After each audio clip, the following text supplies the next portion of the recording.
é possível compreendermos a religião em toda a sua magnitude, em toda a sua expansão, expressão cultural, em toda a sua força ideológica. Então sim, repito, é possível compreendermos a religião enquanto ferramenta capaz de promover a justiça social. E nesse sentido, dialogamos a religião enquanto esperança. Para tanto, nós iremos passear em algumas das religiões mais expressivas no Brasil. Espiritismo, candomblé, umbanda, o cristianismo, que é majoritário, sobretudo o catolicismo, os evangélicos, que são os que mais crescem no Brasil, dado os últimos censos do IBGE, os evangélicos, sobretudo os pentecostais e neopentecostais, crescem muito. Ou os sem religião, que é um grupo também que cresce bastante. Aqueles que respondem no censo que não seguem nenhuma religião específica. E nesse sentido, nós queremos discutir a esperança em cada religião dessa, em cada perspectiva desse fiel religioso, dessa vivência religiosa dos fiéis e da religião em si. Quando eu digo religião em si, dá uma pausa, vamos abrir um parênteses. Tem um debate que principia qualquer outra questão aqui. Um debate que precisa ser feito a priori, que nós precisamos minimamente discuti-lo aqui, que é o que é religião e o que é religiosidade. Em alguns momentos aqui vocês vão me ouvir falar assim, seja na religião ou na religiosidade. Por quê? Para registrar, para demarcar que são conceitos, termos diferentes. Infelizmente eu não tenho tempo de dar essa aula aqui, mas te convido a ir no nosso canal e assistir, por exemplo, a aula que eu explico a diferença entre religião e religiosidade. É um vídeo até curto, mas assim, para adiantar um pouco aqui, quando a gente fala em religião, estamos falando na religião institucionalizada, nas instituições religiosas, na religião tradicional, com doutrina ortodoxa, com seus dogmas, beleza? Religiosidade, estamos falando da vivência espiritual, da vivência de experiências religiosas dos indivíduos, que não necessariamente são a mesma coisa que as religiões ou a religião institucional fala. Vejamos um exemplo. Uma coisa é o catolicismo enquanto religião oficial. Outra coisa totalmente diferente é a vivência religiosa dos fiéis católicos. Pra vocês terem uma ideia, em uma pesquisa recente, 47% dos católicos responderam acreditar na reencarnação. Ora, se você é cristão e acredita na reencarnação, há algo de estranho. Não que não possa, viu? Eu não estou aqui para dizer o que é certo e o que é errado. Eu só estou atribuindo aqui essa questão para ilustrar o que eu quero dizer. Porque o cristão acredita na ressurreição, que Jesus ressuscitou, que os cristãos terão uma vida pós-morte, ressuscitarão dos mortos. Enfim, reencarnação não é do cristianismo, mas há aí uma hibridização, uma mistura, um sincretismo religioso. Por exemplo, quando os católicos pegam esse elemento do espiritismo kardecista, para citar um exemplo, e assimilam como próprio do cristianismo. Então, imagine você ser católico, cristão e acreditar na reencarnação. No catolicismo oficial isso é impossível, mas no fiel, o católico que vivencia a fé, ele vivencia na perspectiva dele, de como ele entende a sua fé. Enfim, mais ou menos eu espero que você tenha conseguido compreender que religião se trata da instituição religiosa, das religiões tradicionais. E religiosidade, eu estou falando das experiências vividas pelo crente, pelo fiel, pelo religioso, as experiências religiosas vivenciadas. Isso é extremamente importante para você não sair por aí falando besteira, falando asneira. Quer criticar a religião? Ok, mas saiba o que está criticando. Uma coisa é criticar a instituição, outra coisa é criticar a Dona Maria, que, vamos lá, dando um exemplo do catolicismo, eu não gosto de ficar em uma só religião, mas é o que está me vindo à mente agora e é bom de ilustrar. Tá lá, não adora imagens, mas a Dona Maria se ajoelha na imagem, ela pratica a fé como ela vivencia, como ela aprendeu, não necessariamente como a instituição diz que tem que ser. Só para balizar. Então, repito, cuidado quando for fazer uma crítica ou quando for escrever um texto e não misturar religião com religiosidade. Aqui nós vamos falar de ambas. Religião enquanto esperança. Religião institucional? Não somente. As experiências religiosas também. Então, muito comumente, aqui eu vou falar religião, religiosidade, e aí vocês mais ou menos entendam que eu estou falando tanto das instituições religiosas quanto das experiências vividas pelos fiéis. Então esse é o primeiro momento aqui. Separar o que é religião do que é religiosidade e atribuir o seguinte. Atribuir a perspectiva de compreendermos a religião enquanto capacidade de esperança, enquanto possibilidade de transformação social. E aí nós propomos então o tema dessa palestra como religião e a religião e esperança, promoção da justiça social. Então, se você viu o tema aqui e disse, deve ser bobeiro, o Hugo vai falar sobre esperança, fica comigo um pouquinho. Vamos ver como é que eu vou fazer esse trajeto de discutir a religião enquanto possibilidade de transformação da praxis, transformação na prática, na vivência social, transformação, ou melhor, promover, transformando a sociedade visando justiça social, que é a temática de agora. Eu vou perpassar por 3 pontos que eu mostro já, mas no primeiro momento eu irei fazer um grande passeio e te convido a estar comigo nas principais religiões brasileiras, as matrizes religiosas. Vou falar do espiritismo, do candomblé, da umbanda, mas sobretudo do cristianismo, que na nossa sociedade é majoritário, com o catolicismo, com os evangélicos, que crescem muito, são os que mais crescem nos últimos censos, ou até os sem religião, que é um outro grupo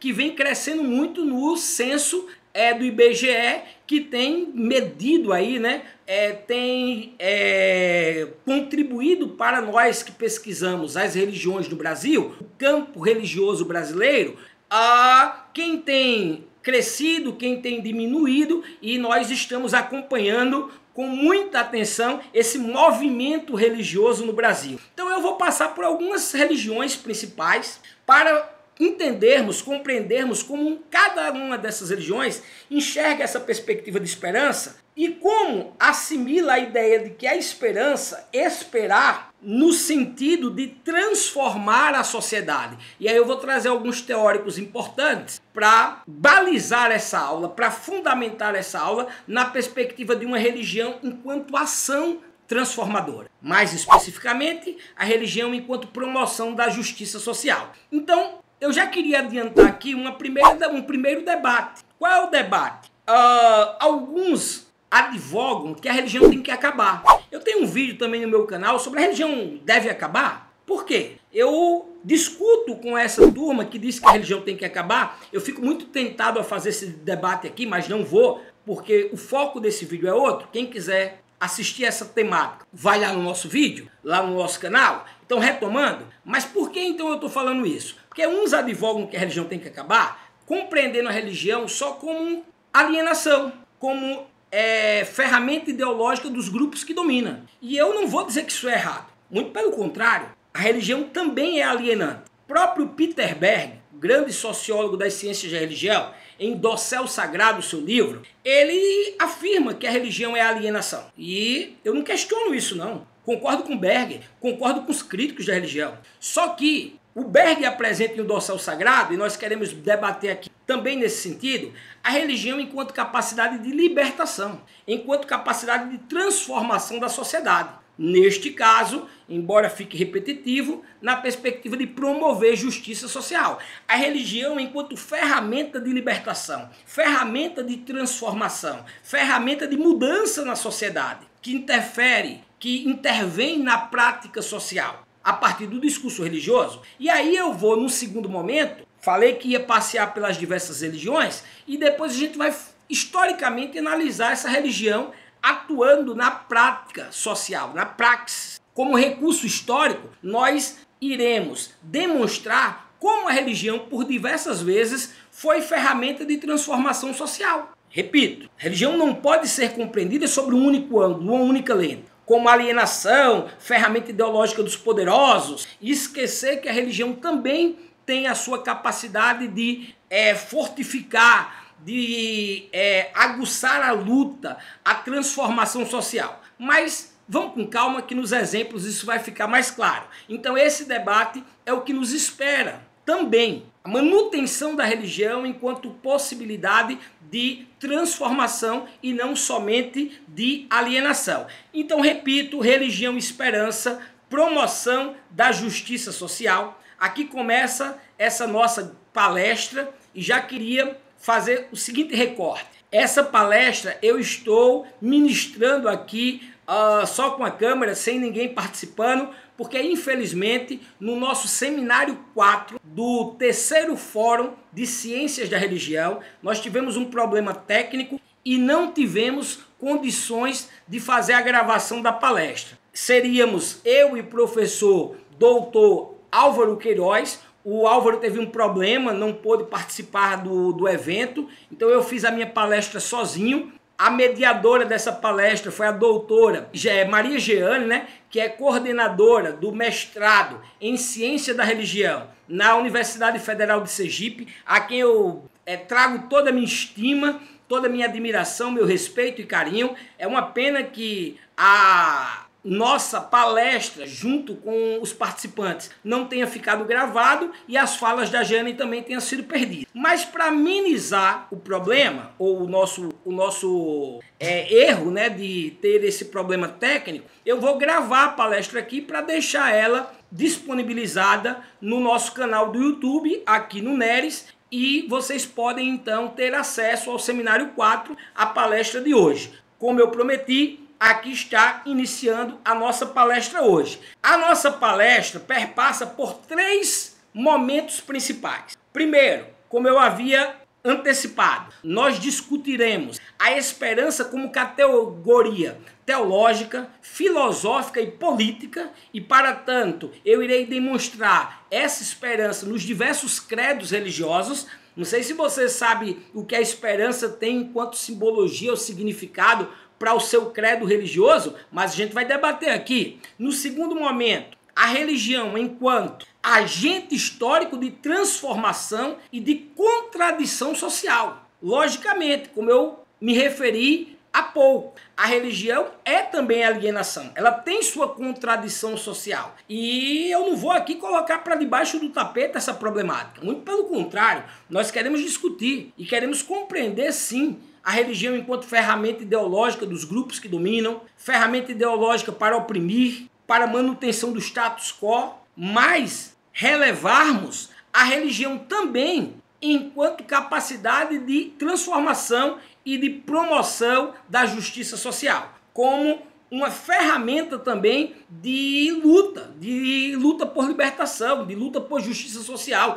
de luta contra o status quo, de luta por mudança social. Aí eu retomo ao Peter Berg, que eu falei há pouco no início da aula. O Peter Berg, por exemplo, no Doce ao Sagrado, quando ele disse que a religião é alienante, ele também diz que ela é a maior ferramenta, a maior construção humana de combate à anomia. O que é anomia? O caos, a completa falta de sentido. Nós, enquanto seres humanos, e aí eu bebo muito na psicanálise, quem me conhece ou conhece os meus textos, basta botar aí no Google Hugo Brandão PDF, que vai aparecer alguns textos. Eu tenho alguns textos refletindo a religião a partir de uma perspectiva psicanalítica. Então, por exemplo, eu não vou falar muito sobre psicanálise aqui, mas na psicanálise nós temos o entendimento de que esses indivíduos, esses sujeitos, são levados ao progresso ou a avançar pelo sentimento de falta, uma necessidade de falta, já diria o Lacan. Eu terei aqui uma cautela de não me aprofundar em Lacan e beirar a superficialidade, porque senão eu vou me empolgar muito para falar de psicanálise e aí beira a superficialidade, porque em palestra curta de um tema específico sempre vai ficar lacunas e aqui vai ser uma lacuna. Então eu convido a ler os meus textos, a assistir os meus outros vídeos no canal, porque por hora eu só irei discutir que na psicanálise, por exemplo, nós discutimos essa necessidade de buscar sempre mais, de estar sempre procurando algo a mais, essa necessidade, essa sensação de falta, essa busca. Então, na psicanálise, essa busca para satisfazer as necessidades do eu, para responder essa sensação de que algo está me faltando, essa incompletude, essa sensação de falta, de que algo está nos faltando, é o que nós iremos superficialmente aqui, perdoe-me, discutir enquanto busca por sentido, por significado, por dar sentido à minha existência, ao real, à minha existência no mundo, à minha identidade, ao processo de subjetivação ou de identificação. Em suma, essa busca por sentido, segundo Peter Berg, que é um sociólogo no dossel sagrado, vai ser justamente a religião que vai suprir. Por quê? Porque a religião dota de significado a vida. Se nós temos uma arma contra a anomia, contra a completa falta de sentido, contra a completa existência de caos, é a religião, enquanto, repito, capacidade de dotar de significado a realidade humana, a existência humana, o que Peter Berg chama de dossel sagrado. Avançamos um pouco, não está entendendo não? Calma, volta aqui comigo e vamos voltar para os slides. Mas basicamente o que eu quero dizer é que a religião pode sim ser vista enquanto alienante, enquanto base ideológica de opressões, de domínio, de manutenção de poder, de status quo, mas também é essa ferramenta ideológica de sentido ou de dotar de sentido e significado a realidade humana, de combate à anomia, de nos mantermos sempre com uma capacidade de significar nossas realidades e não nos entregarmos ao abismo da falta de sentido, o que nós chamamos de anomia. Então a religião também tem essa questão muito favorável à sua defesa, muito importante, que seria dotar a vida das pessoas de sentido, como também eu quero enfatizar outra questão de importância da religião, de capacidade de transformar a sociedade, capacidade de mudar a sociedade. Beleza? Então, no terceiro momento, nós falaremos sobre os caminhos contemporâneos para uma religiosidade comprometida com a justiça social. Nesse sentido, eu serei um pouco mais breve, farei mais uma leitura comunicativa, numa perspectiva de instigar o diálogo, instigar a reflexão, do que propriamente informativa, do que propriamente teórica. Espero que vocês me acompanhem até o final para a gente fazer esse percurso teórico, esse percurso acadêmico. Então, primeiro momento, nós discutiremos a esperança mais que um sentimento. Vejamos, na cultura popular, a esperança é muitas vezes reduzida a uma espécie de otimismo subjetivo, uma expectativa de que as coisas vão melhorar. Mas, no pensamento filosófico e mesmo teológico, a esperança é algo mais profundo. É uma força estruturante da ação, uma disposição ativa voltada ao porvir, especialmente quando esse porvir é desejado, mas ainda inalcançado.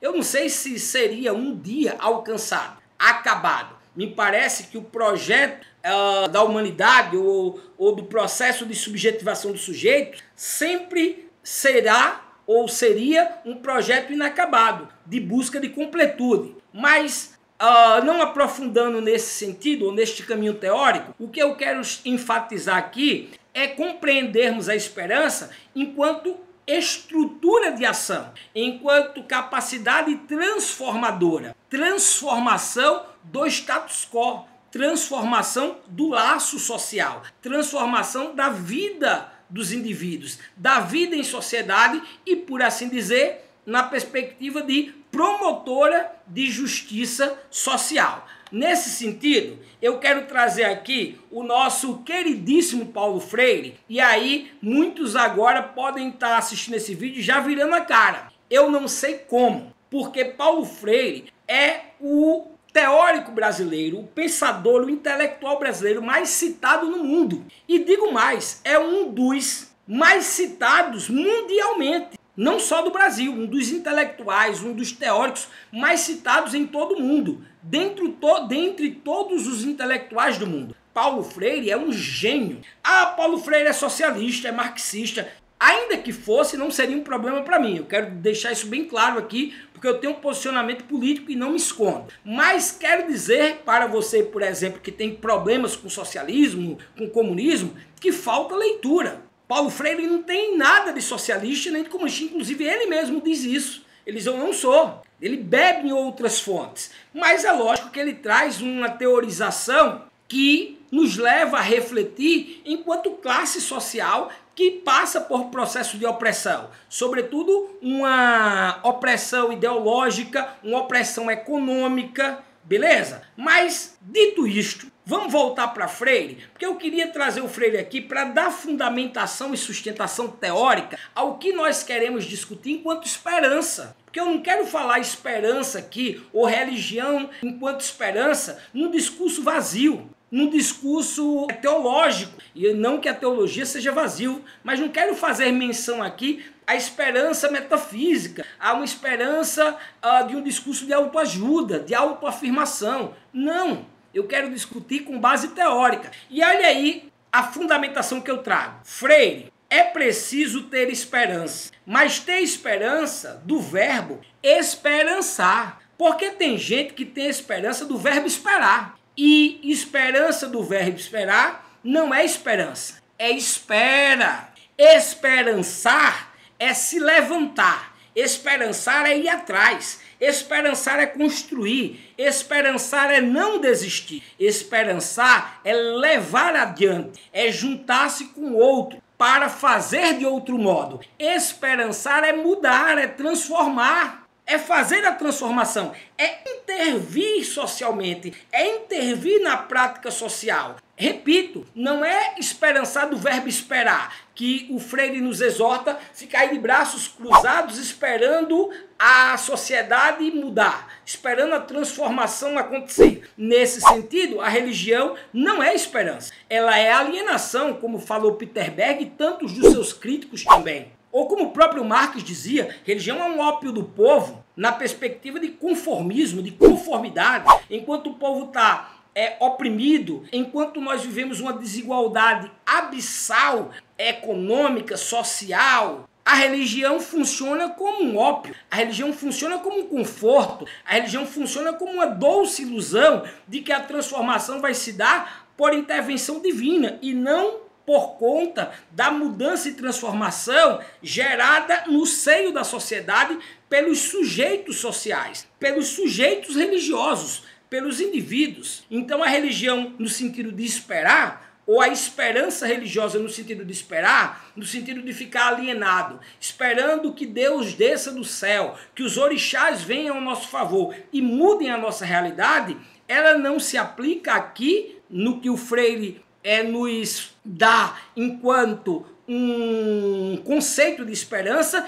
e nem nas religiões que nós iremos destacar daqui para frente. E aí eu vou te explicar bem. Então veja, não é esperar em ficar com o braço cruzado, alienado. Deixa a vida me levar, vida leva eu. Só posso levantar as mãos para o céu, agradecer e ser fiel por tudo que Deus me deu. Lembra dessa música do Zeca Pagodinho? Se não, bota aí no YouTube e vai ouvir essa música. A ideia é, só posso levantar as mãos para o céu, agradecer e ser fiel por tudo que Deus me deu. Deixa a vida me levar, vida leva eu.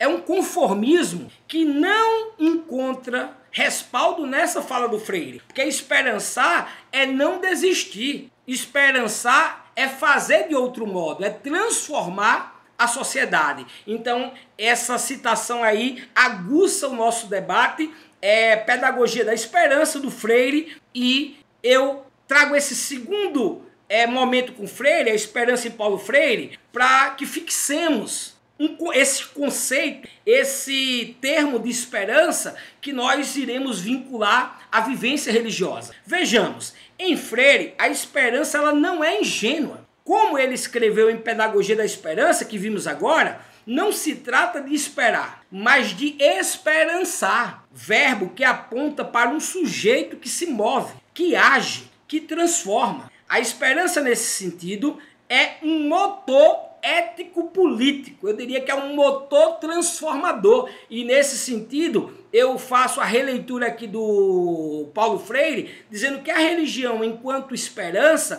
é esse motor de transformação. ético, político e ideológico, que dota de sentido a vida dos indivíduos e propõe uma transformação na estrutura da sociedade, com promoção da justiça social. Vejamos, é aquilo que sustenta a luta por um mundo mais justo, menos diante das evidências do contrário. Então a esperança, e inclusive a esperança religiosa, ela visa ou sustenta a luta por um mundo mais justo, um mundo com justiça social. Então eu inicio essa minha fala, inicio essa nossa palestra trazendo um respaldo teórico do Paulo Freire, ninguém melhor, para discutir o termo esperança.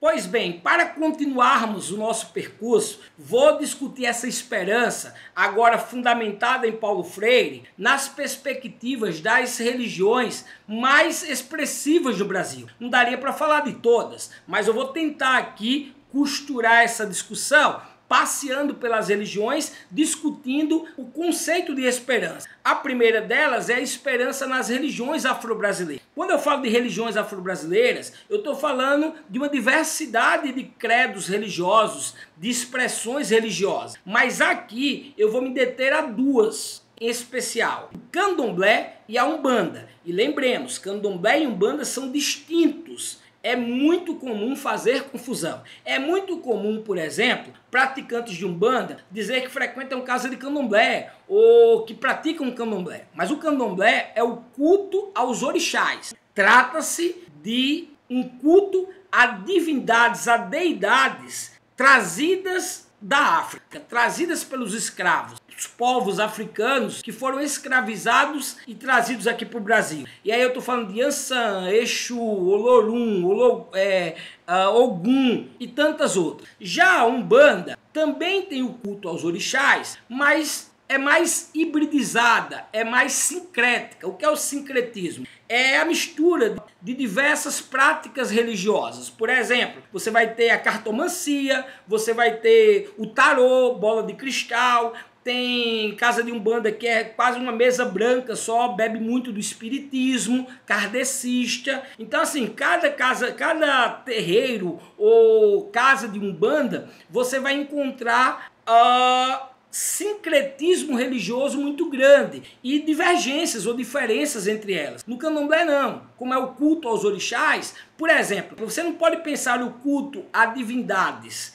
africanas trazidas da África com a cigana, com cartomancia, com bola de cristal, porque não são elementos culturais da África. Muito pelo contrário, são elementos europeus. O caboclo, a pombagira, então são entidades da Umbanda, porque não são orixás, não são divindades. Isso causa muita confusão quando a turma vai estudar ou vai se comunicar, inclusive nos próprios fiéis. Hora ou outra é possível perceber uma questão de rusga entre os fiéis e os cientistas da religião, porque nem sempre o que a gente vai estudar e vai descrever é assimilado por quem vivencia a religião, porque vivencia da sua forma. Então, por exemplo, tem casa de umbanda que tem culto a pombagira, ou tem cartas que não tem nada a ver com a África. E aí, se você diz que lá no candomblé é uma casa de umbanda, pode ser que o líder religioso fique chateado, ou os religiosos, mas enfim, a gente não está aqui para dizer o que é certo, o que é errado, ou quais as práticas religiosas corretas e as incorretas. Mas como o nosso compromisso aqui é com a ciência e não necessariamente com os credos religiosos, é preciso fazer essa distinção. Eu sei que é muito superficial para fazer em um curto espaço de tempo, mas eu te convido a assistir o nosso vídeo, Candomblé versus Umbanda, a diferença do Candomblé e Umbanda, porque lá eu vou ter mais condições de explicar, porque terei mais tempo. Aqui eu só vou fazer essa ressalva de que são coisas distintas. Mas vamos lá, do Candomblé e da Umbanda, as duas principais religiões afro-brasileiras. No Candomblé, a esperança é ligada à manutenção do axé, a energia vital, que circula nos corpos, nos ritos, na natureza e na coletividade. A vida é constantemente regenerada através dos orixás, que não são deuses distantes, mas presenças próximas, que participam das alegrias e do sofrimento do povo. A esperança aqui se manifesta no culto, na música, na dança, na cura e na resistência cultural. Então, nas experiências religiosas afro-brasileiras, a perspectiva da esperança está no tempo presente. Ela não está no tempo futuro, nem no passado. Vejamos, as religiões abrâmicas, por exemplo, descendentes de Abraão, o judaísmo, o cristianismo, o islamismo, eles vivem em um tempo futuro. Por exemplo, a espera do Messias, a espera da salvação, o paraíso que será pós-vida. No candomblé, a esperança ela está no tempo presente, está no momento do culto, está nas expressões religiosas, na vivência religiosa do aqui, do agora, no toque dos atabaques, nas suas danças, nos seus ritos, nos seus interditos. É uma esperança vivenciada, vivida no agora, que busca alterar e transformar o hoje, o presente, o imediato. Beleza? Já na Umbanda, por sua vez, com seu caráter mais sincrético, como eu expliquei, elementos de diversas outras religiões, além das divindades trazidas da África, que nós chamamos de orixá, então ela incorpora, como eu tinha adiantado, elementos do espiritismo, do catolicismo e de tradições africanas. E apresenta uma forma de esperança voltada ao acolhimento dos sofredores, ao consolo dos desesperançados, à abertura de caminhos para os marginalizados. É uma religião da escuta, do cuidado, da restauração, do equilíbrio, especialmente para aqueles que estão à margem da sociedade, que estão na periferia da sociedade. Toda a comunidade LGBTQIA+, me perdoem se a sigla não foi pontuada corretamente, mas eu estou me esforçando, as comunidades indígenas, as comunidades quilombolas, os povos originários, aqueles que sofrem com desigualdade social, de pobreza extrema. Então, as religiões de matriz afro-brasileiras que vivem uma esperança do presente é uma religião, ou são religiões de diversidade, de abraço da diferença, que fazem a esperança ou o esperançar, tal como nos exortou o Paulo Freire, no aqui e no agora. Uma religião para aqueles que estão às margens da sociedade. Também, essa tradição ou essas tradições, historicamente perseguidas e estigmatizadas, ensinam uma esperança que resiste. Uma esperança que não se curva ao sofrimento imposto, mas que se reinventa em comunidade, em corpo, em rito. Como bem disse o teólogo afro-brasileiro Clóvis de Moura, o terreiro é também um quilombo espiritual, um espaço de reconstrução subjetiva, cultural e política. A esperança aqui é decolonial. Quando a gente fala de decolonial, é numa perspectiva de transformar, de alterar, de tomarmos posse de novo de uma nova epistemologia, de pensarmos a nossa história, de pensarmos ou reformularmos o ser, o saber, o fazer. É romper com a perspectiva eurocêntrica que nos foi imposta, sobretudo quando falamos de tradições religiosas. Como foram atacadas, como foram estigmatizadas, como foram perseguidas as religiões afro-brasileiras. Por isso que eu adianto aqui em falar o seguinte: quando nós falamos de religiões afro-brasileiras e esperança, nós queremos usar uma outra palavra de destaque: resistência. A esperança na perspectiva afro-brasileira religiosa é resistência, é uma esperança do aqui, do agora, dos povos marginalizados e periferizados que resistem contra toda a opressão. Vale salientar, por exemplo, que nos dados do IBGE de 2010, ali que foi lançado em 2012, muitos dos cientistas da religião esperavam um crescimento do candomblé e da umbanda, porque são práticas religiosas plurais, da diversidade, e que dialogam muito com o indivíduo contemporâneo, com o mundo atual. Mas o que ocorreu foi o contrário, caiu o número de adeptos. E diga-se de passagem, para se ter uma ideia aqui, o número de adeptos do candomblé não é ou não tem sua maioria nos estados mais negros, como por exemplo, erroneamente nós achamos que o candomblé é mais forte na Bahia. O candomblé é mais forte, para se ter uma ideia, as religiões afro-brasileiras, a Umbanda também, me perdoe, estou citando as duas, no Rio Grande do Sul. Embora seja uma religião de preto, de negro, dos povos escravizados. É no Sul que se registra o maior número de adeptos das religiões afro-brasileiras. É preciso revisar teoricamente o que está acontecendo. Preciso registrar também, nesse sentido, que a religião mais negra do Brasil são os evangélicos. São os evangélicos. Esses mesmos evangélicos, constituídos em sua maioria por negros, sobretudo o setor pentecostal e, mais especificamente, o neopentecostal, ataca o candomblé, a Umbanda, demonizando. E isso responde parcialmente pelo decréscimo da quantidade de pessoas, de fiéis, que se autodenominavam do candomblé da Umbanda. Mas, como é uma religião ou religiões de resistência que vivenciam a esperança no aqui e no agora, na transformação cultural, o último dado do IBGE, agora que saiu nesse ano de 2025, ano que eu espero que vocês estejam me assistindo, já mostram o candomblé e a Umbanda crescendo. Por quê? Porque é uma religião que vivencia a resistência, não espera de braço cruzado, é o esperançar no verbo de transformar, no verbo de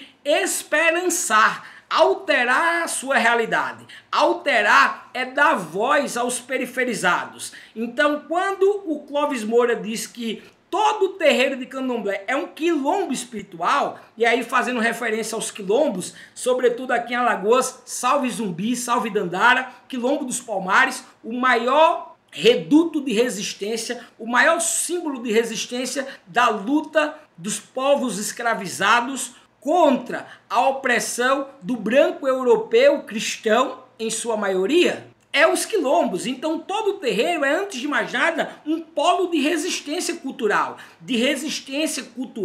ideológica, identitária e religiosa. Daí, quando diz que a religião tem que acabar, eu fico muito puto, porque, por exemplo, para o candomblé e da Umbanda, você imagina os negros sobreviverem quase 400 anos de escravidão, sem os seus atabaques, sem as suas crenças, sem os seus ritos religiosos, sem a manutenção da sua cultura, que sobreviveu também por conta dos rituais religiosos. Então, nesse sentido, a religião se mostra como promotora de transformação social, e aqui nós chamamos atenção para a promoção de justiça social enquanto uma religião com capacidade de esperançar. Mas para não ficar só nas religiões afro-brasileiras, passemos para a esperança no espiritismo, no kardecismo. E aí vale aqui registrar que nós temos a maior comunidade espírita do mundo. E esse espiritismo kardecista de Allan Kardec, ele vai se abrasileirar, se tropicalizar na figura de Chico Xavier, que eu falo daqui a pouco. Vamos dar uma lidinha rapidinho aqui? Já o espiritismo, codificado por Allan Kardec e amplamente difundido no Brasil,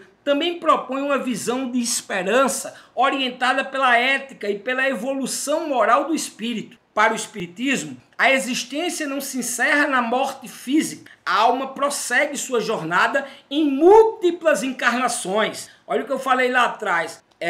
O espiritismo defende ou acredita na reencarnação, diferentemente dos cristãos que acreditam na ressurreição. Então, retomando, a alma prossegue sua jornada em múltiplas encarnações, aprendendo, reparando erros, ampliando sua consciência. A esperança está, portanto, no progresso individual e coletivo dos espíritos. Um progresso que é lento, mas contínuo, e que depende do cultivo do amor, da caridade e da justiça. Na prática espírita, encontramos uma valorização intensa da solidariedade, seja através de atendimentos espirituais, seja por meio de ações sociais. Essa esperança não é ingênua nem passiva. Ela implica responsabilidade. Cada pessoa é chamada a contribuir para o bem comum, em nome de um futuro melhor, nesta vida e nas próximas. Percebam, não se trata de uma esperança ingênua, de uma esperança passiva, de braços cruzados, de espera, como nos alertou Paulo Freire. A esperança kardecista do Allan Kardec, do Espiritismo, é uma esperança que nos chama, nos convida à ação social, à transformação do agora, à mudança, à transformação, seja nesta vida ou nas outras. Não é uma perspectiva de passividade, e sim uma esperança ativa, de transformação. Para dar esse exemplo, eu trago aqui o Chico Xavier. Eu sou suspeito de falar, eu me considero cristão, mas para mim, assim, a liderança religiosa que eu mais tenho uma admiração é o Chico Xavier, seguido ali por Dom Maior de Câmara, que a gente vai falar um pouco sobre, mas o Chico é incrível. O cara podia ser milionário ou multimilionário, só venda de livros. O Chico tem aí, vou chutar por volta de 400 livros psicografados, vendeu que só. Era para ser riquíssimo, mas tudo do Chico foi para caridade. Eu tenho um vídeo aqui falando sobre lideranças religiosas e charlatanismo. Olha, cobra dinheiro, já fique suspeitando. É rico, suspeite, enriqueceu com o discurso religioso. Olha o Chico Xavier, diferentemente, por exemplo, de João de Deus, que também se proclamava espírita. O Chico é um grande exemplo. E olha o que eu trago dele aqui. Ele diz assim, embora ninguém possa voltar atrás e se fazer um novo começo, qualquer um pode começar agora e fazer um novo fim. É a perspectiva de uma mudança subjetiva, individual, mas também de uma mudança a partir desse subjetivo que imputa uma transformação na sociedade. Vejamos ainda no exemplo do Chico. Seu legado vai além das mais de 400 obras psicografadas. Ele encarnou em sua vida cotidiana a ética do amor, do perdão e da caridade radical. Para Chico Xavier, a esperança não é uma espera passiva, mas uma confiança ativa na providência divina e na transformação moral dos indivíduos. Em suas palavras e ações, especialmente junto aos pobres e aos enlutados, ele oferecia consolo, sem dogmatismo, fé, sem intolerância. Seu compromisso com os princípios espíritas, especialmente a reencarnação como oportunidade de crescimento espiritual, fez dele um mensageiro de uma esperança humilde, mas inabalável, a certeza de que, mesmo diante da dor, ninguém está abandonado. Que lindo! Chico Xavier foi e continua sendo um exemplo concreto que a justiça divina opera não por castigo, mas por educação amorosa da alma. Não se trata de uma esperança passiva, mas, pelo contrário, uma confiança ativa na providência divina, mas não é que vai ficar só esperando Deus agir, não. Muito pelo contrário. O que o Chico fez foi ensinar em vida, com seus atos, a sua abnegação, com a sua real e notória dimensão de solidariedade em sua vida, de caridade. Por exemplo, poderia ser milionário e viveu a sua vida toda para os outros, para servir, e toda a sua riqueza foi para a caridade. Isso é esperançar na transformação do hoje, no transformar socialmente o status quo, transformar a sociedade, transformar a prática social. Beleza? Então vamos lá para fechar nas majoritárias, que é a esperança nas religiões abraâmicas. Não dava para deixar de falar do cristianismo, por exemplo, que é a religião majoritária no mundo e no Brasil, sobretudo a partir do catolicismo, e agora crescendo muito os evangélicos, sejam pentecostais, neopentecostais, os históricos. Abraâmicas, galera, quem não sabe, é as religiões messiânicas, que esperam Messias. Abraâmicas aqui é porque Deus falou com Abraão, e desse tronco surgem as outras religiões, como o cristianismo e o islamismo. Quem entendeu que Jesus era o Messias, deixou de ser judeu e virou cristão. Os judeus ainda estão esperando a vinda do Messias. Quem entendeu que o Messias era Maomé, virou maometano ou islâmico. Estou falando do Islã, beleza? Então nós temos de um mesmo tronco 3 grandes religiões: judaísmo, cristianismo e islamismo, e a gente vai falar um pouco das 3. Nas tradições religiosas, especialmente nas abraâmicas, a esperança tem um caráter escatológico. No cristianismo, por exemplo, ela está ligada à promessa de um reino de Deus que não é apenas futuro, mas que já começa aqui, entre nós, na medida que vivemos segundo os valores da justiça, da compaixão e da solidariedade. Percebam, olha que legal aí no cristianismo. E em momento que nós vivemos a contradição da vivência cristã, por exemplo, um lado você tem a teologia da libertação, de outro o evangelho da prosperidade, e eu não abro mão de fazer esse debate aqui. O evangelho da prosperidade, por exemplo, na vivência de uma perspectiva da esperança futura, sem a transformação do social.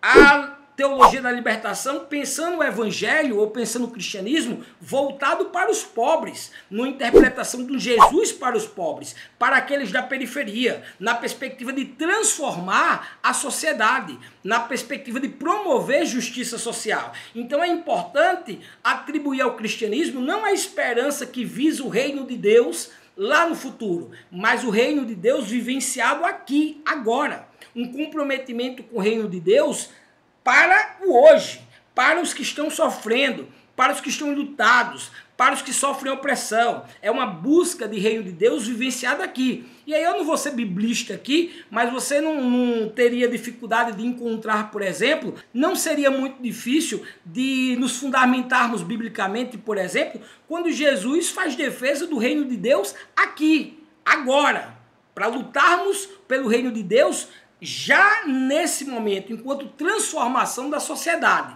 Vejamos no judaísmo, encontramos a esperança como resistência também. Pensemos no povo hebreu no exílio, ou nos salmos que clamam por libertação. Quando a gente fala nos hebreus, ou quando a gente fala nos abraâmicos, é difícil a gente lembrar que o povo, os judeus, foram durante muito tempo escravizados, os hebreus. E os salmos, por exemplo, são cânticos, os cânticos da Bíblia, é o povo tentando consolar, tentando se consolar, tentando buscar esse elo consagrado para dotar de significado suas realidades, para resistir àquela condição. E aí a gente podia passar aqui também rapidamente pela questão do Holocausto, toda a perseguição aos judeus, ao povo israelita, enfim, é uma pena que hoje nós tenhamos Israel, por exemplo, e aí eu preciso fazer esse parênteses aqui, criminosamente atacando os palestinos, crianças, mulheres, idosos, de forma tão cruel, de forma tão asquerosa. Mas fecho parênteses aqui para não estender muito na questão política, mas abro esse registro para pontuar politicamente o que compreendo ser um genocídio do povo palestino. Mas não foi sempre assim. Os judeus, os hebreus, os israelitas foram durante muito tempo também escravizados e a religião, a esperança do povo judeu contribuiu para que resistissem aos períodos de escravidão, ao período mais recente aí na Segunda Guerra Mundial de perseguição por parte dos nazistas. Por fim, no Islã, há também a expectativa de um juízo último, em que a justiça divina se realizará plenamente, uma esperança que inspira os fiéis a viverem de modo justo e piedoso no presente. E aqui eu estou falando dos islâmicos, porque tem um setor dos islâmicos progressista. Assim como as grandes religiões, e aqui eu cito Bourdieu, por exemplo, o campo religioso, a interpretação, a narrativa religiosa está em disputa. Não dá para a gente pensar o Islã só do ponto de vista da intolerância religiosa, do ponto de vista da leitura dos europeus ou dos norte-americanos, dos Estados Unidos, como sendo todos terroristas. Muito pelo contrário, nós temos setores progressistas e que estão em debate, que estão em disputa, como, por exemplo, as conquistas recentes das mulheres na religiosidade, na religião islâmica, que a duras penas vem travando essa batalha para conquistar maiores espaços, maior igualdade. Então, sim, também podemos usar o Islã como pretensão de discutirmos a esperança religiosa enquanto promoção de ação social. Beleza? Finalmente chegamos no nosso segundo ponto dessa nossa trajetória da palestra de hoje, que é a religião, poder simbólico e força social. Para entender o papel da religião na promoção da justiça social, é preciso reconhecer a sua ambiguidade histórica. Percebam que aqui eu não vou colocar para debaixo do tapete as contradições. Vejamos, A religião pode ser, e muitas vezes foi, instrumento de dominação. Justificou guerras, legitimou escravidões, apoiou sistemas patriarcais, foi cúmplice de regimes totalitários, mas também foi fonte de resistência, consolo e libertação. Essa ambiguidade é bem analisada por sociólogos como Pierre Bourdieu, que via a religião como um campo de disputa simbólica. Falei anteriormente. E por Peter Berg, que eu também tenho citado ao decorrer dessa fala, dessa palestra. Sociólogo que via a religião também como alienação, capaz de orientar inteiramente a vida de um sujeito. Veja, eu não vou aqui esmiuçar muito esse tópico, mas eu poderia passar horas demonstrando a religião enquanto mecanismo de controle social, enquanto ferramenta de domínio social, de domínio ideológico. Sempre esteve atrelado ao poder, sobretudo se a gente for recorrer à história europeia. Vai pegar da Idade Média para cá, quem funcionava como Estado era a Igreja Católica, na Idade Média Europeia. Depois você tem os Estados absolutistas ali. Quem afirma ou fundamenta o poder do rei é o próprio Deus. Depois você tem as revoluções burguesas e o poder da burguesia está atrelado também a Deus, está atrelado também a uma releitura do cristianismo. Aí basta estudar Max Weber e, por exemplo, essa origem, né, esse crescimento do capitalismo e entender o capitalismo burguês, né, o capitalismo enquanto associação à perspectiva calvinista, à perspectiva do protestantismo. Então sempre nós tivemos a religião ligada aos grupos que dominam e como ferramenta ideológica. A manutenção do poder dos senhores feudais sobre os servos na Idade Média, a manutenção do poder da nobreza sobre a plebe na Idade Moderna, na Idade Contemporânea, a manutenção do poder da burguesia, detentora do capital, contra o proletariado, os trabalhadores, os oprimidos que têm a sua força de trabalho para vender. Então, basicamente, isso eu estou fazendo assim um recortezinho histórico lá ensino médio. Idade Média, Moderna, Contemporânea, porque se a gente for ver a título de América Latina, por exemplo, a modernidade aqui começa com a colonização. E aí eu faço ressalva para falar lá que a gente fez do candomblé, por exemplo, com uma perspectiva decolonial, de reverter essa lógica europeia, eurocêntrica, e perceber que a modernidade para nós é marcada pelo processo de colonização, de imposição cultural. E por que eu estou colocando isso? Para colocar que eu não vou jogar para debaixo do tapete a religião enquanto mecanismo de opressão, de alienação, de domínio, mas relevar o que falei lá do começo, e se você acompanhou até aqui, seja bem-vindo a esse último momento que nós iremos discutir sobre a religião enquanto capacidade de transformação social, porque os bens simbólicos, o campo religioso está em disputa, a narrativa religiosa está em disputa, como analisa Bourdieu.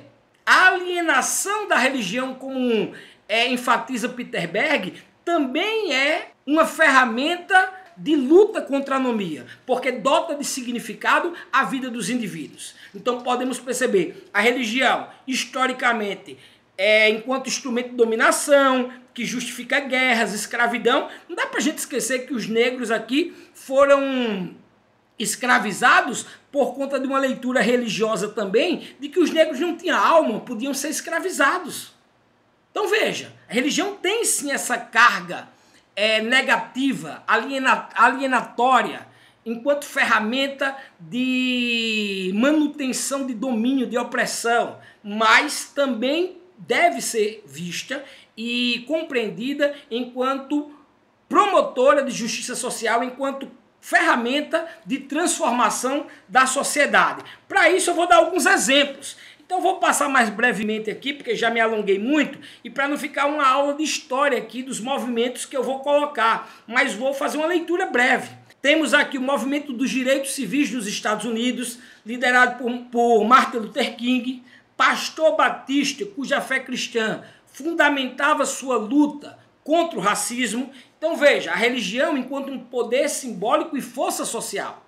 Não dá para pensar a luta por igualdade racial contra a discriminação racial dos Estados Unidos sem a argamassa religiosa, sem a contribuição da religião, ou a religião enquanto transformadora, enquanto ferramenta de transformação da sociedade. Basta usar o exemplo de Luther King. Então esse é um exemplo máximo assim para compreendermos a religião e sua capacidade de transformação social. Falei anteriormente da teologia da libertação e leio agora. Aqui na América Latina, com nomes como Gustavo Gutierrez, Leonardo Boff, Dom Helder Câmara, que interpretam o evangelho a partir da realidade dos pobres e oprimidos, articulando fé à prática social. A teologia da libertação, somadas, por exemplo, à filosofia da libertação de Henrique Dussel e outros tantos teóricos decoloniais que lutam pela decolonização ou descolonização. São termos distintos, mas aqui eu não vou trabalhar a distinção deles. Eu vou falar decolonização e descolonização do eurocentrismo, da imposição cultural sobre nós. A teologia da libertação é uma perspectiva religiosa, uma interpretação religiosa, uma vivência religiosa que visa transformar a sociedade a partir do discurso religioso, utilizando a religião como promotora de justiça social, como promotora de esperança. Diversas expressões do islamismo progressista, que falei anteriormente, que destacam os princípios de justiça e redistribuição presentes no Alcorão como base para práticas sociais transformadoras. Não podemos perceber o islamismo só enquanto religião de intolerância, como prática de terror, de terrorismo, como querem nos vender parte do Ocidente. Muito pelo contrário, tem que entender que é um campo em disputa, que o campo simbólico religioso, como Bourdieu nos exortou, está em disputa. E temos setores progressistas dentro do Islã. E mesmo fora das religiões abrâmicas, podemos citar a ação social inspirada por tradições como o budismo engajado, que convida a compaixão ativa frente ao sofrimento coletivo. Enfim, o que todos esses exemplos mostram é que religião, quando vinculada à esperança, ao esperançar, ao transformar, e à ética da alteridade, pode ser uma força poderosa de transformação social. Tá aí, esse registro eu queria colocar bem. A religião enquanto ética da alteridade, e aí eu bebo um pouco no Henrique Dussel, no próprio Gutierrez, no Leonardo Boff. Leonardo Boff é um dos maiores nomes da teologia da libertação no Brasil. Eu fiquei até meio descontente com o Boff, porque o Boff, por exemplo, ele passou a estudar muito, a entrar muito numa questão de ecologia. E eu não entendia. Hoje eu quero fazer essa fala aqui me corrigindo publicamente. Porque a demanda ecológica hoje demanda tanta luta, tanto empenho nosso quanto a social. Porque nós estamos em vias de destruir tudo. O capitalismo não só acaba com o trabalhador em sua subjetividade, em sua vida social. Ele está acabando destruindo o nosso planeta. Está destruindo o meio ambiente. A possibilidade de termos futuro. E o Boff está muito nessa pegada e agora eu entendo muito bem. Então veja, seja como for, é entender a religião enquanto uma poderosa força de transformação social. Por isso que ela não pode ser negada. Imaginemos pensar uma revolução sem os cristãos, negando o cristianismo, por exemplo. Como é possível? Precisamos discutir com os cristãos, entender a crença dos cristãos e de todas as outras religiões e convidá-los a participar dessa transformação, dessa mudança social. Bom, por fim, para finalizar, nosso terceiro momento, que seria justiça social e religiosidade no século XXI. Aqui eu te convido a uma breve leitura reflexiva, vou explicar pouco, já tardei até aqui, mas para discutirmos os desafios, as possibilidades de compreendermos a religião enquanto esperança, enquanto transformação, enquanto promoção de justiça social. Chegamos então ao nosso tempo, um tempo marcado por desigualdades gritantes, por crises ambientais, por polarizações extremas e pelo esvaziamento de sentidos coletivos. E aqui eu gostaria de ter uma aula só sobre esse esvaziamento de sentidos. Lembra do Peter Berg? A busca de sentido do indivíduo. Eu falei do Lacan e do Freud lá no comecinho, de repente você pode não ter entendido. Está aqui. Existe um esvaziamento de sentido. Aí vem o risco da anomia. A falta, a ausência completa de sentido. A religião é uma poderosa ferramenta de combate à anomia, de possibilitar sentido, significado à vida dos indivíduos. Enfim, nessa paisagem, a relação entre religião, esperança e justiça social adquire novos contornos e desafios. Eu, por exemplo, discuto muito pós-modernidade. Você não é obrigado a discutir pós-modernidade. Muito menos é sabido, é inteligente da sua parte achar que quem estuda pós-modernidade é pós-moderno. Eu não sou pós-moderno. Inclusive, o último texto meu trata-se da transmodernidade. Eu entendo, a partir da leitura do Henrique Dussel, que a pós-modernidade é eurocêntrica. Ela não é uma alternativa contra a crise da modernidade. Para nós da América Latina, contra todo o processo de colonização. Muito pelo contrário. Por isso que a proposta é uma transmodernidade. Mas não vou falar sobre isso não. Por que, Hugo, você está mencionando então?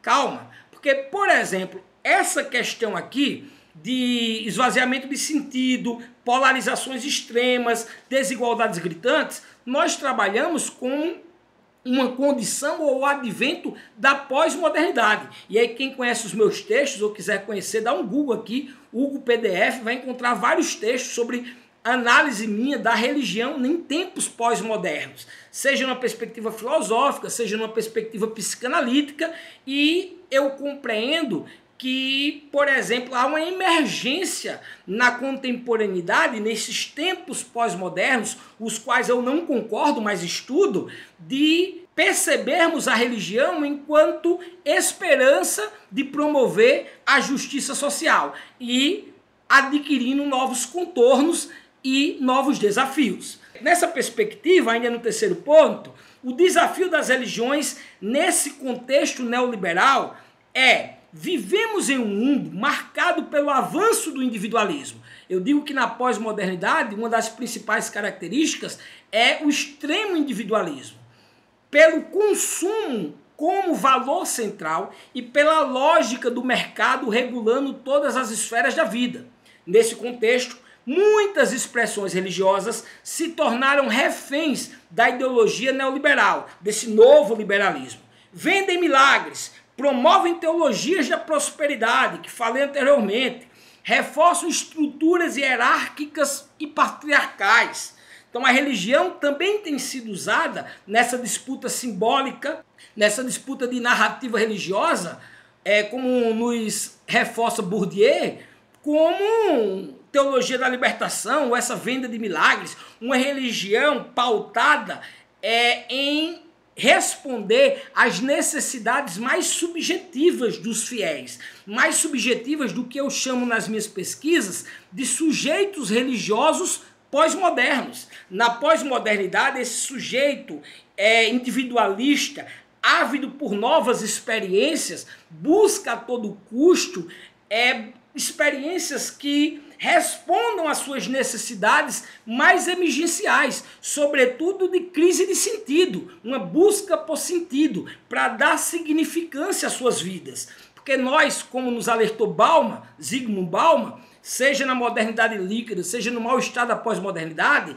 nós temos uma sociedade que sai do sólido para o líquido. Ok, não vou falar muito da sociedade líquida no Bauman, da modernidade líquida, mas quero dizer o seguinte, de uma sociedade que era extremamente segura e ganhou liberdade.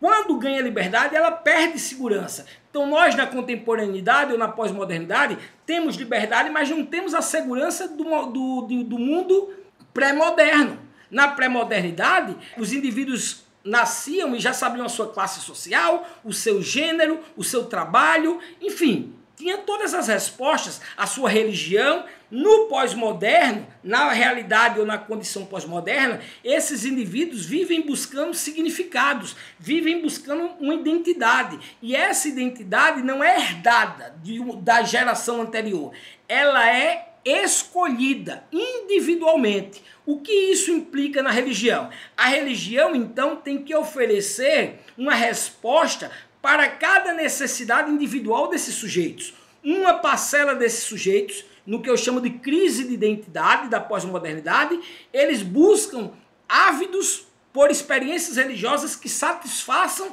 as suas necessidades mais subjetivas. Surgem aí os novos movimentos religiosos, que a gente pode pensar neles tanto pelo viés negativo, porque são geralmente movimentos religiosos superficiais, pautados pelo hedonismo, por uma busca exacerbada do que na psicanálise nós chamamos de gozo pleno, dessa necessidade de gozo a todo custo, de plenitude, e plenitude não existe. Então, movimentos extremamente individualistas, personalizados, como também entendermos que com a pós-modernidade e a crise das metanarrativas, dos mega-relatos, das certezas absolutas, dos dogmas, dá espaço para a diversidade, para a pluralidade, como nos alerta Charles Taylor, por exemplo, em A Era Secular. E esses movimentos religiosos, ou novos movimentos religiosos, são muito bem-vindos e bem vistos, porque representam a pluralidade e diversidade religiosa. Então percebam que é um elo muito complexo de ser compreendido.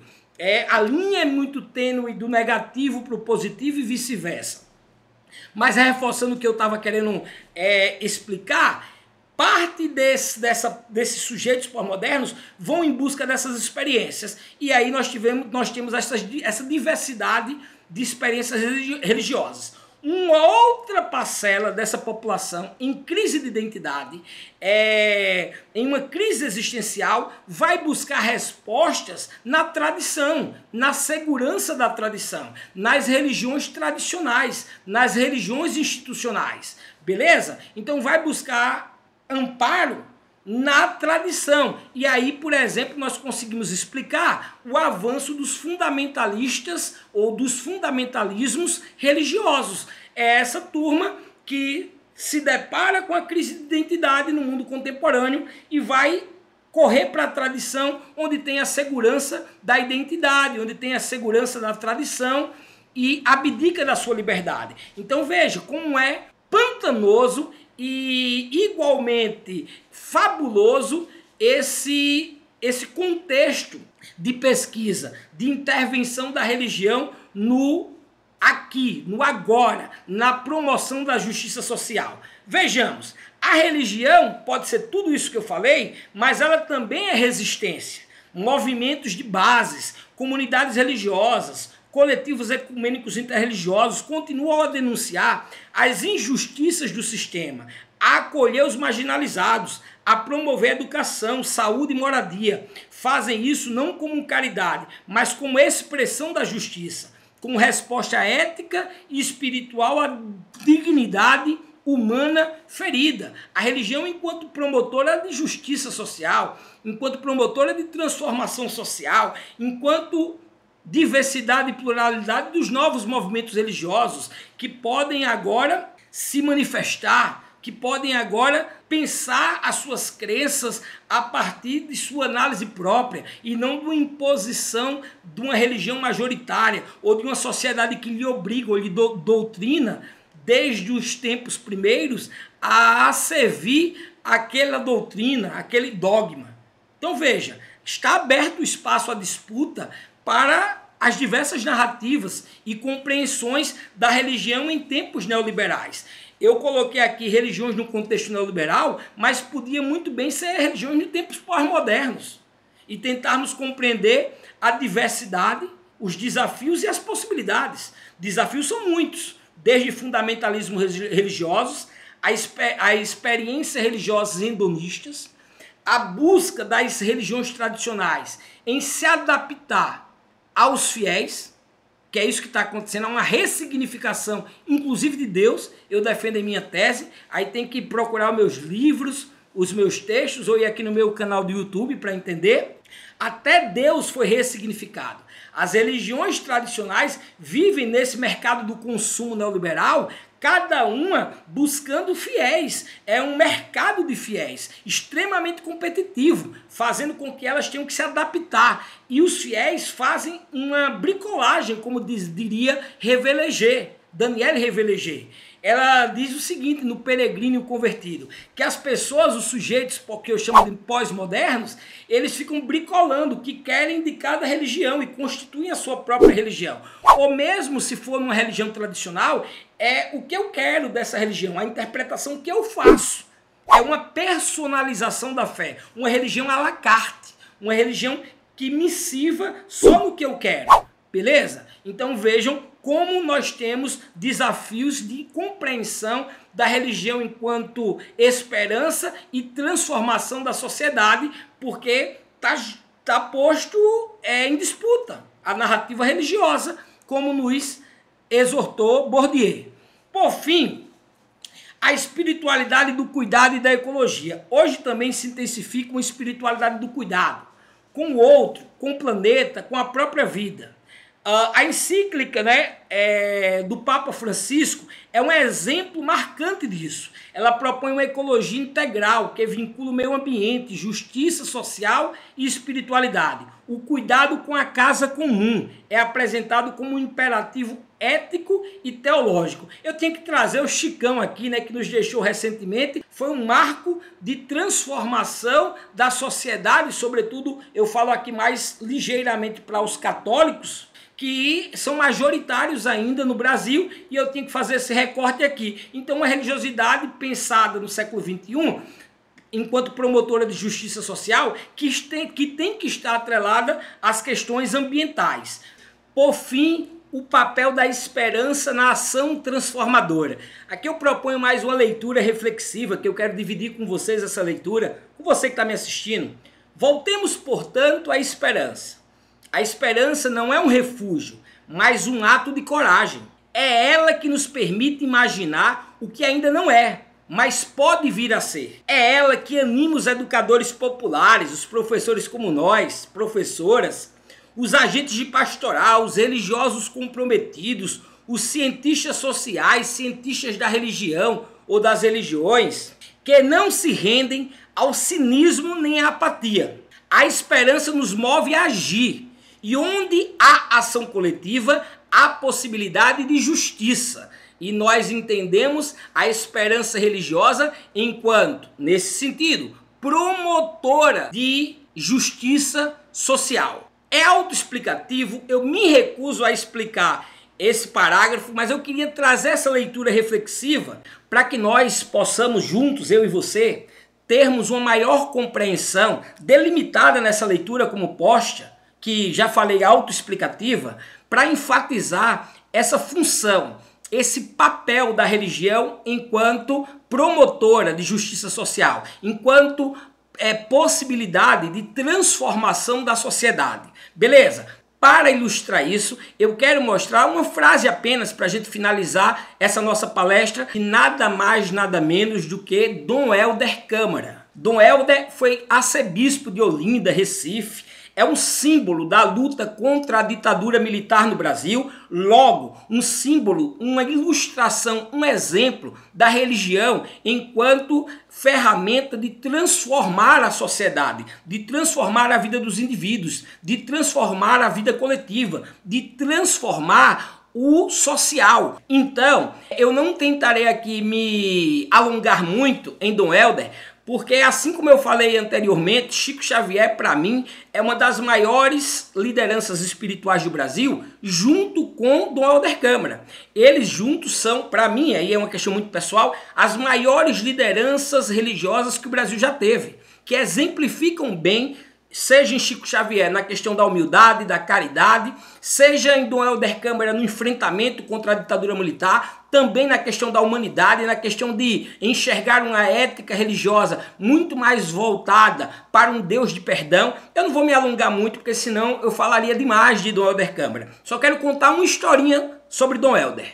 Ali por volta da década de 70, 80, do século passado, do século XX, Dom Helder mandou uma carta para o Papa, dizendo que se o Papa quisesse ter autoridade sobre a igreja, mais autoridade no mundo, autoridade sobre os fiéis, ser exemplo de fato do amor de Deus, exemplo vivo da vida de Jesus, ele precisaria pegar toda a riqueza do Vaticano, toda a riqueza da Igreja Católica e doar aos pobres e viver enquanto um peregrino, viajando pelo mundo. Isso ia dotar ele de autoridade sobre o povo de Deus. Veja como pensava Dom Helder já naquele momento. É a partir dessa historinha que eu quero que vocês analisem comigo essa frase de Dom Helder Câmara, que vocês podem encontrar ou ter lido já em algum meme do Instagram, em alguma publicação, é muito conhecida, mas ilustra bem o que eu quero falar nessa aula. Então vejamos. Quando dou comida aos pobres, me chamam de santo. Quando pergunto por que eles são pobres, me chamam de comunista. Se eu estou levando uma sopa, fazendo caridade, que normalmente é uma caridade seletiva, é esperando um bem maior, aí está tudo bem. E eu não estou falando contra a caridade das religiões, muito pelo contrário. Acho que simboliza o amor, acho que simboliza a solidariedade, então a caridade é muito bem-vinda. E é, inclusive, um ponto em comum com as diversas religiões e porque defendemos a religião. Essa perspectiva de provocar, de promover a solidariedade. Então não estou falando contra, mas quero dizer que até o momento da caridade, no qual eu dou o peixe, mas não ensino a pescar, vou lá só entregar comida, por exemplo, numa perspectiva conformista, numa perspectiva que não muda ou não altera a sociedade, a vida dos indivíduos, porque entregando ali, olha, estou lhe entregando a comida, mas não vou te ensinar o peixe, não vai a pescar, né? Não vou ensinar a pescar o peixe, não tem mudança social.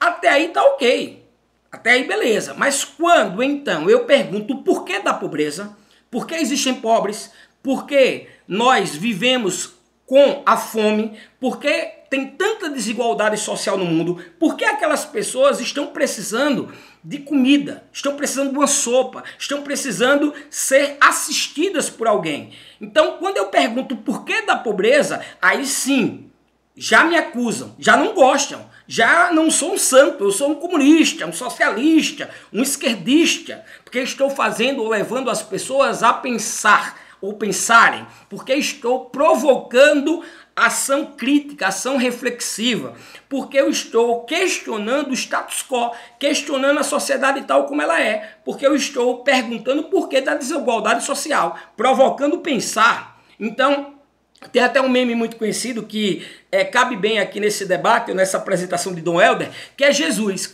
Se Jesus voltasse hoje e dividisse o pão, e dividisse o peixe, e quando perguntassem a Jesus o que é que eu faço para lhe seguir, ele basta dar toda a sua riqueza para a caridade, para os pobres e venha comigo. Se você tem 2 camisas, se você tem 2 túnicas, 2 vestimentas, dá uma para quem precisa mais.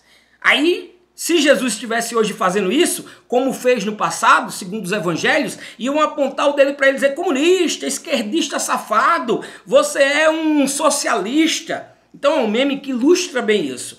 Por quê? Porque nós compreendemos a religião não somente como uma perspectiva de esperança na atitude de esperar, de ficar parado esperando Deus, de conformidade, de conformismo. Muito pelo contrário, enquanto esperança numa perspectiva de esperançar, de agir na transformação da sociedade, agir na transformação dos indivíduos.